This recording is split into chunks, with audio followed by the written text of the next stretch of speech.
સરસ મજાનું ચોખ્ખું પાણી ભર્યું હોય, એની અંદર ગાય ભેંસ હક અને અધિકાર આપનાર ભારતના બંધારણના ઘડવૈયા, ભારત રત્ન અને વિશ્વમાં જેનું શ્રેષ્ઠ નામ છે એવા ડોક્ટર બાબા સાહેબ આંબેડકરની જન્મ જયંતિ આજે 133મી જન્મ જયંતિ છે. એની ઉજવણીના આજના કાર્યક્રમના અધ્યક્ષ માનનીય શ્રીભાઈ વરુભાઈ તેમજ અન્ય તમામ સ્ટેજ ઉપર બેઠેલા આગેવાનો, મારી સામે બેઠેલા ભાઈઓ, બહેનો, માતાઓ અને દીકરીઓ, ડોક્ટર બાબા સાહેબ આંબેડકરની જન્મ જયંતિ ઉજવીએ છીએ એ તો સારી જ વાત છે, પણ એનાથી વધારે અગત્યનું છે ડોક્ટર બાબા સાહેબ આંબેડકરે આપણને આપેલા આદેશ, એમના વિચારો, એમનું આપણે આચરણ કરવું. જે સમાજમાંથી હું જન્મ્યો છું એ કોળી સમાજ, ભાવનગરથી આવું છું. ગુજરાતમાં બક્ષીપંચમાં ઓબીસીમાં આવે છે, ગુજરાત બહાર શેડ્યુલ કાસ્ટ એટલે કે દલિત સમાજમાં આવે છે. ડોક્ટર બાબા સાહેબ આંબેડકરના 3 ગુરુ હતા. 2500 વર્ષ પહેલાના ગૌતમ બુદ્ધ, સમ્રાટ અકબરના સમયના સંત કબીર અને છેલ્લા આધુનિક ભારતના મહાત્મા જ્યોતિરાવ ફૂલે. એનો મતલબ કે 2500 વર્ષથી તમે આજ સુધીનો જે મહાનુભાવ થઈ ગયા એ એમના ગુરુ હતા. એમના વિચારોના કારણે ડોક્ટર બાબા સાહેબ બની શક્યા. જ્યોતિબા ફૂલેની 11મી તારીખે એમની જન્મ જયંતિ હતી. એ ડોક્ટર બાબા સાહેબ આંબેડકરે આપણા જે મહામાનવ થઈ ગયા અગાઉના, તો એમના શું વિચારો હતા? તો ગૌતમ બુદ્ધ, સંત કબીર, જ્યોતિરાવ ફૂલે, પેરિયાર રામાસ્વામી, માનની કાશીરામ સાહેબ, સાહુજી મહારાજ, શિવાજી મહારાજ, સમ્રાટ અશોક, આ બધા જે આપણા મહામાનવ થઈ ગયા, એમણે ક્યાંય જાતિવાદની વાત કરી છે? વર્ણ વ્યવસ્થાની વાત કરી છે? તો કે ના. એ તમામ જે આપણા જે પછાત સમાજમાં એટલે કે એસસી, એસટી અને ઓબીસી સમાજમાં, બિરસા મુંડા એ એસટી આદિવાસી સમાજમાં થઈ ગયા. આ તમામ જે પછાત સમાજના જે મહામાનવ જે કહેવાય, એમણે ક્યારેય જાતિવાદ, વર્ણ વ્યવસ્થા અને ઈશ્વરના અવતારોની નથી કરી. એમણે ફક્ત ને ફક્ત માનવતા અને માનવ ધર્મ એને શ્રેષ્ઠ માન્યો છે. તો આપણે બધાએ અત્યારે જાતિ, વર્ણ અને એમાં એટલા બધા વિભાજિત થઈ ગયા છે. આજથી 65 વર્ષ પહેલા કોળી સમાજના બળવાઓ એક પુસ્તક લખ્યું. એમાં સ્પષ્ટ લખ્યું કે આપણે ગૌતમ બુદ્ધના વારસ છીએ. આપણો બૌદ્ધ ધર્મ એ મૂળ ધર્મ છે. આપણા પૂર્વજો જાતિ વ્યવસ્થા, વર્ણ વ્યવસ્થામાં માનતા નહોતા. મતલબ કે એ વખતે જાતિ વ્યવસ્થા નહોતી, વર્ણ વ્યવસ્થા નહોતી. સમ્રાટ અશોક, ગૌતમ બુદ્ધના સમયમાં જાતિ વ્યવસ્થા નહોતી, વર્ણ વ્યવસ્થા નહોતી. કોઈ બ્રાહ્મણ નહોતા, કોઈ ક્ષત્રિય નહોતા, બધા માણસ હતા. તો આ આવ્યું ક્યારે? તો છેલ્લા 10 વર્ષની અંદર એટલા બધા આધુનિક સંશોધન થયા, અને એ સંશોધનના આધારે આપણે કહીએ કે 5000 વર્ષ પહેલા સંસ્કૃતિ, જેને હડપ્પા સંસ્કૃતિ કહેવાય, એ સમણ સંસ્કૃતિ હતી. તમે એના અવશેષ જુઓ, ભારતીય પુરાતત્વ વિભાગના અવશેષ, તો તમને એ સ્તૂપ જોવા મળશે. 5000 વર્ષ પહેલા સ્તૂપ હતા, ગૌતમ બુદ્ધના સમયમાં સ્તૂપ હતા, અને 1000 વર્ષ પહેલા પણ સ્તૂપ જ બૌદ્ધ સંસ્કૃતિ આ દેશમાં હતી. મતલબ કે તમે છેલ્લા 5000 વર્ષનો ઇતિહાસ લ્યો તો પહેલા 4000 વર્ષ એ સમણ સંસ્કૃતિ, બૌદ્ધ સંસ્કૃતિના હતા. ત્યાર પછીના છેલ્લા 1000 વર્ષ એ બ્રાહ્મણ સંસ્કૃતિ આવી. આ વર્ણ વ્યવસ્થા, જાતિ વ્યવસ્થાના કારણે આપણે બરબાદ થયા. તો એ આવી ક્યાંથી? એના માટે આપણે આ થોડુંક જાણવું પડે. ડોક્ટર બાબા સાહેબ આંબેડકરે કહ્યું કે જે સમાજ પોતાનો ઇતિહાસ જાણતો નથી તે સમાજ ક્યારેય ઇતિહાસ નહીં બનાવી શકે. આપણે જાતિના કારણે અડધું થવું પડે, જાતિના કારણે, વર્ણના કારણે આપણે જે કઈ દુઃખ અને અત્યાચાર અહીંયા સહન કરવા પડે, તો એ આવી ક્યાંથી? તો છેલ્લા 1000 વર્ષથી આ જાતિ વ્યવસ્થા આવી, એ પહેલા નહોતી. અને એ ભારતીય પુરાતત્વ વિભાગના આધારભૂત પુરાવા કહે છે. ભારતના જે લેખકો હોય એ તો કદાચ માનો કે સાચું ખોટું લખે, પણ વિદેશમાંથી જે આવેલા લેખકો છે 2500 વર્ષ પહેલા ચંદ્રગુપ્ત મૌર્યના સમયમાં વિદેશથી એક લેખક આવ્યો મેગાસ્થનીક, એને ઇન્ડિકા નામનું પુસ્તક 2500 વર્ષ પહેલા લખ્યું. એમાં એને ક્યાંય જાતિ વ્યવસ્થા, કોઈ બ્રાહ્મણ ધર્મના, કોઈ દેવી દેવતાની કોઈ વાત નથી કરી. ચીનથી, ચાઇનાથી વિદેશી યાત્રી આવ્યા, યુએન સંઘ, આહ્યાન, ઇત્સિંગ, અને છેલ્લા 1100 વર્ષ પહેલા અલબરુની નામનો. આ બધા લેખકોના તમે પુસ્તક જુઓ તો એમાં સ્પષ્ટ ને સ્પષ્ટ બૌદ્ધ ધર્મ, સમાજ સંસ્કૃતિની વાત લખી. કોઈ દેવી દેવતા. આપણી વચ્ચે અમરીશભાઈ ડેર સાહેબ, પૂર્વ ધારાસભ્ય શ્રી અમરીશભાઈ ડેર સાહેબ પધાર્યા છે. તો આજના કાર્યક્રમમાં સૌ વતી એમનું સ્વાગત કરું છું. ભાઈ શ્રી અમરીશભાઈ ડેર આપણી વચ્ચે પધાર્યા છે. તાળીઓથી વધાવશું મિત્રો. સાહેબ ચાલુ રાખો તમારું. કટારિયા સાહેબ, કટારિયા સાહેબ ચાલુ રાખો. તો મિત્રો, આજે વિદેશી યાત્રીઓ ભારતમાં આવ્યા, એમનું જે સાહિત્ય છે અને ભારતીય પુરાતત્વ વિભાગનું જે સાહિત્ય છે એ તમામનો અભ્યાસ કરો તો છેલ્લા 10 વર્ષની અંદર એટલા આધુનિક સંશોધન થયા.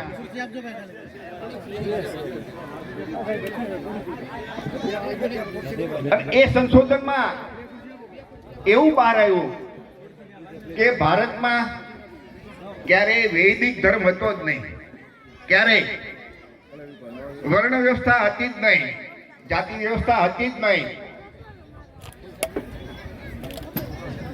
ચાણક્ય નામનો કોઈ ચંદ્રગુપ્ત મૌર્યનો ગુરુ હતા જ નહીં. આ બધી વસ્તુ કાલ્પનિક, એ લેખકો દ્વારા કાલ્પનિક પુસ્તકમાં લખવામાં આવેલી વાત છે. અને એના પુરાવા અને આધાર એ અત્યારના લેટેસ્ટ પુસ્તકોમાં છે.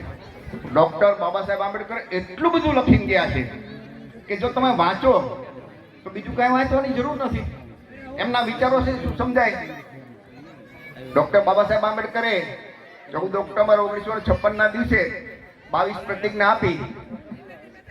આપણે 14મી એપ્રિલે ઉજવણી કરીએ અને 22 પ્રતિજ્ઞાનું પાલન ન કરીએ તો એનો મતલબ શું? 22 બાબા સાહેબને મનાવીએ જયંતિ, આપણે એમને ઉજવીએ અને 22 પ્રતિજ્ઞાનું પાલન ન કરીએ તો વિરોધી વાત થઈ ને. તો એ 22 પ્રતિજ્ઞા શું છે તમે બધા જાણજો, એ હું અત્યારે નથી રિપીટ કરતો.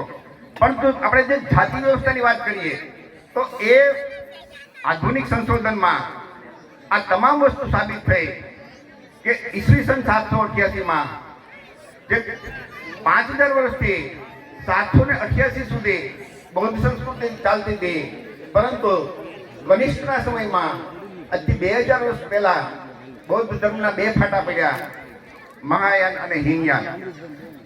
એ મહાયાન શાખાની અંદર નવા બોધિસત્વની મૂર્તિ બનાવી, ગૌતમ બુદ્ધની મૂર્તિ બની, અને પછી એમાંથી વજ્રયાન ફાટો પડ્યો. અને એમાં જે મૂર્તિ, એના જે બોધિસત્વના નામ હતા અવલોકિતેશ્વર બુદ્ધના, એમાં વિષ્ણુ હતા, બ્રહ્મા હતા, શિવા હતા, વાસુદેવ એટલે કે કૃષ્ણ હતા, વિનાયક એટલે કે ગણપતિ હતા. અને દુનિયાના જ્યાં જ્યાં દેશોમાં બૌદ્ધ ધર્મ ગયો ત્યાં આ બધા દેવી દેવતા ગયા. થાઈલેન્ડમાં કોઈ ગયા હોય તો થાઈલેન્ડમાં રામનું મંદિર છે, વિષ્ણુનું મંદિર છે, પરંતુ એ બ્રાહ્મણ ધર્મના નહીં, એ હિન્દુ ધર્મના કે નહીં, પણ એ બૌદ્ધ ધર્મના રામ છે. અને આધુનિક જે લેખકો છે, પ્રોફેસર વિલાસ ખરાત,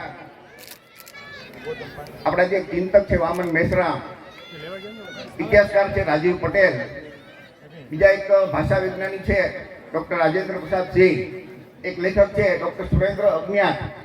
આ બધાના જે આધુનિક પુસ્તકો છે એ તમે વાંચો તો ભારતમાં આખો ઇતિહાસ બદલાઈ જાય છે.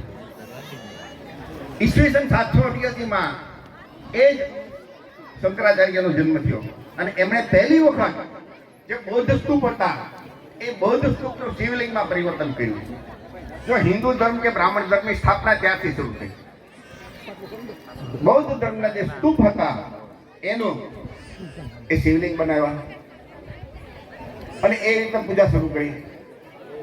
1100 સાલમાં રામાનુજાચાર્ય નામનો એક વ્યક્તિનો જન્મ થયો. એમણે જે અવલોકિતેશ્વર બુદ્ધ હતા, મેં કીધું ને બ્રહ્મા, શિવા, વિષ્ણુ, વિનાયકા, ગણપતિ, આ બધાએ, તો આ બધાને એમણે વિષ્ણુના અવતાર તરીકે જાહેર કર્યા હતા. ઓરિજિનલ મહાયાન પરંપરાના. તો ભારતમાં ક્યારેય બૌદ્ધ ધર્મ ખતમ નથી થયો, પરંતુ બૌદ્ધ ધર્મ જે મહાયાન શાખાનો જે બૌદ્ધ ધર્મ હતો, એના દેવતાઓ દેવીઓ જે અવલોકિતેશ્વર બોધિસત્વની મૂર્તિઓ હતી, એ તમામના ગુરુ એ ગૌતમ બુદ્ધને માનતા હતા. પરંતુ એમનું બ્રાહ્મણીકરણ કરી અને એમને વિષ્ણુના અવતાર બનાવ્યા. તો તમે જગન્નાથ લ્યો, તિરુપતિ લ્યો, આ બધામાં એમની મૂર્તિ છે. કેદારનાથ, બદ્રીનાથ એ બૌદ્ધ સ્તૂપ છે, એના શિવલિંગમાં પરિવર્તન કરવામાં આવ્યા. અને ભારતમાં અત્યારે જ્યાં જ્યાં જૂનું ખોદકામ થાય છે, અને એવા હજારો મંદિર છે કે બૌદ્ધ સ્તૂપને શિવલિંગ બનાવ્યા. અને એવી હજારો મૂર્તિ છે જે ભગવાન ગૌતમ બુદ્ધની મૂર્તિને ચુંદડી અને બધું ડ્રેસ પહેરાવી અને વિષ્ણુના અવતાર તરીકે પૂજા થાય છે. આ પુરાતત્વ વિભાગે સાબિત કર્યું છે. કોર્ટની અંદર કેટલાય ચુકાદા આવ્યા છે અને આ બધા લેખકોએ આ ઉજાગર કર્યું છે. આ છેલ્લા 10 વર્ષમાં એટલી બધી ક્રાંતિ થઈ છે કે આખો ઇતિહાસ બદલાઈ ગયો છે. તો રામાનુજાચાર્ય પછી ત્યાર પછી તો વિદેશથી મોગલો આવ્યા અને એમને આક્રમણ શરૂ કર્યું અને ધીમે ધીમે બૌદ્ધ સંસ્કૃતિ ખતમ કરી. અને એની સાથે જે બ્રાહ્મણ છે એમણે આ એમ બ્રાહ્મણ ધર્મનું નવા નવા પુસ્તકો લખ્યા, શાસ્ત્રો લખ્યા. જે બૌદ્ધ રામાયણ છે, બોધિસત્વ રામ, એમના ઉપરથી રામાયણ બનાવી, મહાભારત બનાવ્યું. બૌદ્ધ ધર્મની જે જાતક કથાઓ છે એ પણ સાબિત થયું. એના ઉપરથી આ બધું બન્યું. અને જાતિ વ્યવસ્થા, વર્ણ વ્યવસ્થા, જાતિ વ્યવસ્થા, વર્ણ વ્યવસ્થાનો સાચો જે અત્યાચાર કે અન્યાય એ મોગલ શાસન પછી શરૂ થાય છે. કેમ કે મોગલો વિદેશથી આવ્યા, એમણે ધર્મ બાબતમાં ક્યારેય સંચુપાત કરવાનું નહોતું. કેમ કે ધર્મ બાબતમાં જે તમારે કરવું હોય કરો, અમને અહીંયા શાસન કરવાનું છે. તમે જો તો અકબર કે બાબર કે હુમાયું, એના દરબારમાં મોટા ભાગના બધા આપણા દેશના જ લોકો હતા, બ્રાહ્મણ વાણિયા જ હતા. એ લોકો ફક્ત એને રાજ કરવું હતું. તો ધર્મના નામે બ્રાહ્મણ મહાશયો એટલું બધું લખ્યું કે વાત પૂછોમાં. અને તમને ખ્યાલ હોય તો 6 મહિના પહેલા બ્રાહ્મણ સમાજના આગેવાન, RSSના વડા માનની મોહન ભાગવતજીએ કીધું કે આ તમામ જાતિ વ્યવસ્થા, વર્ણ વ્યવસ્થા એ ઈશ્વરે નથી બનાવી. એ કોણે બનાવી છે? બ્રાહ્મણ પંડિતોએ બનાવી. હું કે તમે કદાચ વક્તાશ્રીઓને નમ્ર નિવેદન કે પોતાનું વક્તવ્ય સાહેબ થોડું, કારણ કે વક્તા આપણી પાસે ઘણા બધા છે, એટલા માટે દરેકને સમય મળે 5-5, 10-10 મિનિટનો, એટલું મારું નમ્ર વિનંતી છે. તો મિત્રો એમણે કીધું કે આ બ્રાહ્મણોએ બનાવી અને એ એક નહીં અનેક વખત સ્થાપિત થાય.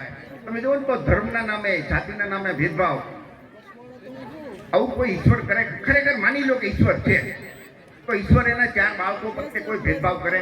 તમે 1000 ની 5000 માણસોને પૂછજો, કોઈ એમ નહીં કહે કે ભેદભાવ કરે. તો આ ભેદભાવ ઉભા કોણે કર્યા? બ્રાહ્મણ શાસ્ત્રો જે લખના. અને હિન્દુ ધર્મના, બ્રાહ્મણ ધર્મના તમામ શાસ્ત્રોમાં ફક્ત ને ફક્ત બ્રાહ્મણ શ્રેષ્ઠ છે, બીજું કોઈ નથી છે. બીજો તમને એક દાખલો આપું કે હિન્દુ ધર્મના જે તમામ જે સૌથી મોટું પદ હોય તો કયું? શંકરાચાર્ય. શંકરાચાર્ય કોણ બની શકે? ફક્ત બ્રાહ્મણ. કોઈ ક્ષત્રિય નો બની શકે, વાણિયા નો બની શકે, ઓબીસી નો બની શકે, એસટી નો બની શકે, એસટી નો બની શકે. ફક્ત ને ફક્ત બ્રાહ્મણ બની શકે. તો ખરેખર હિન્દુ ધર્મ એ હિન્દુ ધર્મ કેવી રીતે કહેવાય? તો બ્રાહ્મણ ધર્મ થયો. તમામ જગ્યાએ પૂજારી કોણ બની શકે? તો કે ફક્ત બ્રાહ્મણ. તમામ દાન દક્ષિણા ભેટ એની આવકનો ઉપયોગ કોણ કરી શકે? તો કે બ્રાહ્મણ. તમામ હિન્દુ ધર્મના શાસ્ત્રો લખ્યા કોણે? કોઈ ક્ષત્રિય લખ્યા, બ્રાહ્મણ લખ્યા, વાણિયા લખ્યા, ઓબીસી લખ્યા, એસટી લખ્યા, એસટી લખ્યા? તો કે ના, ફક્ત બ્રાહ્મણે. હિન્દુ ધર્મના તમામ શાસ્ત્રોમાં ફક્ત બ્રાહ્મણ શ્રેષ્ઠ છે. અયોધ્યા સુપ્રીમ કોર્ટનો ચુકાદો એવો રામ મંદિર બન્યું, એમાં સુપ્રીમ કોર્ટે ટ્રસ્ટીમાંની વાત કરી તો એ ટ્રસ્ટીમાં એક પણ ઓબીસી નો લીધો, બધા બ્રાહ્મણ. તો એનો મતલબ તમે આવા તો ઘણા હજાર દાખલા છે કે હિન્દુ ધર્મ એ હિન્દુ ધર્મ નથી પણ બ્રાહ્મણ ધર્મ, અને એ બ્રાહ્મણ કે હિન્દુ ધર્મનો પાયો શું છે તો કે જાતિ. એટલે જ 22 પ્રતિજ્ઞા આપી કે જો તમે 22 પ્રતિજ્ઞાઓનું પાલન કરશો તો જીવનની બધી સમસ્યા દૂર થશે. તો આજે ફરીથી આપણે સૌ જ્યારે 14મી એપ્રિલે ભેગા થયા તો ડૉક્ટર બાબા સાહેબ આંબેડકરની પ્રતિજ્ઞા આપણે વાંચીએ અને એનું પાલન કરવાનું આપણે કોશિશ કરીએ જેટલી થાય એટલી. એવું નથી કે આજે વધી કરીએ, પણ જેટલી પ્રતિજ્ઞાનું પાલન કરીએ તો આપણું જીવન, આપણા સમાજનો ઉદ્ધાર થાય. અને આપણે માનવ વચ્ચે કોઈ ભેદ નથી રાખવો, બધા માનવી સમાજ. આપણે કોઈનો ભાગ ખાઈ નથી જવો, આપણા ભાગનો જે ભાગ છે એ આપણને મળે એના માટે આપણે પ્રયત્ન કરવો છે. ફરીથી આજના કાર્યક્રમના તમામ આયોજકોને એ ખૂબ ખૂબ અભિનંદન, અને બધા મહેમાનો આવ્યા જેમણે ફાળો આપ્યો બધાને ખૂબ ખૂબ અભિનંદન. જય ભીમ, નમો બુદ્ધાય, જય સંવિધાન. આભાર સાહેબ.